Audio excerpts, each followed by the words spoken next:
Infinity. What is it of things we cannot reach? It kind of freaks me out. As I look out on Robert Moses Beach and capture this thing I rarely see, I'm mesmerized and quite awestruck. I see this thing and I'm dizzy for the effort. Infinity. You see, it's not that safe environment that I'm so accustomed to.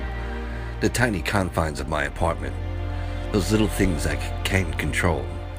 Sadly, I have to admit that I love controlling things. Very small things. The beginning and endings that we all need, like a story or a poem, with a beginning, middle, and end in a short amount of time. It's the ways that we are wired, I suppose, into completion, this math sort of thing, that for every beginning there is an ending. That is our reality. For me, it's what makes love so sad, that at its highest point many of us will cry, for we know that this euphoric feeling will never last, that reality will come crashing down, that there will be pitfalls, tests of faith, where all of our shortcomings will come into play, and somehow we shall have to work it tirelessly to overcome them. That one day all of this effortless emotion will become work, this ever-consuming job. It's pretty much why I will never own a dog, when the love must one day end. It is the saddest thing of all our predictable shortcomings. We need clocks for when we get tired, that double 12-hour day kind of thing before we pass out. It's all that we are capable of. We are all humanly fallible, with beginnings and endings. They're sacred. And so there is this beach where my eyes are incomplete, whereas on a clear day I can see as far as 20 miles. I can see the curvature of the earth. Yet logically, we all know this goes on forever. And it is as wide as it is deep.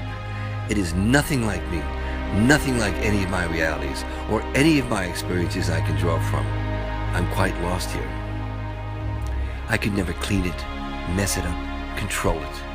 I can only perilously watch it as it rains upon us, blows upon us in a hurricane, changes its borders when the tides move the beach beneath us, gets dark at night and reveals that other infinity, our galaxies. Now there's a true forever. 1 billion galaxies? Each one with its own planetary system, its own ecosystems, where all of gravity plays upon itself in this intergalactic dance of orbits from the tiniest of neutrons into planets and that space? While we sit here and read poetry to each other, sometimes listening, many times not, mostly telling tales of love lost, but essentially always about ourselves. We're such a selfish society, while this entire story of infinity plays in the background, carelessly, powerfully. It will be here 1 million years from now, loving our tiny souls without a little imagination to acknowledge its being. Truly, it does not care. It is how the lowest species lives, minutely and in small spaces, doses, and time of finiteness. In this universe, they speak of light years, in traveling distances, of dark holes where gravity sucks up all of matter, that even life cannot escape it. I wish I were more like a star than mortal, yet you would think I'm all crazy, a crazy soul for telling such truths.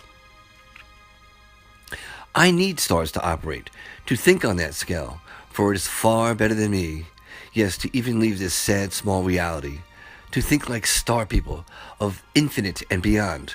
We deserve it.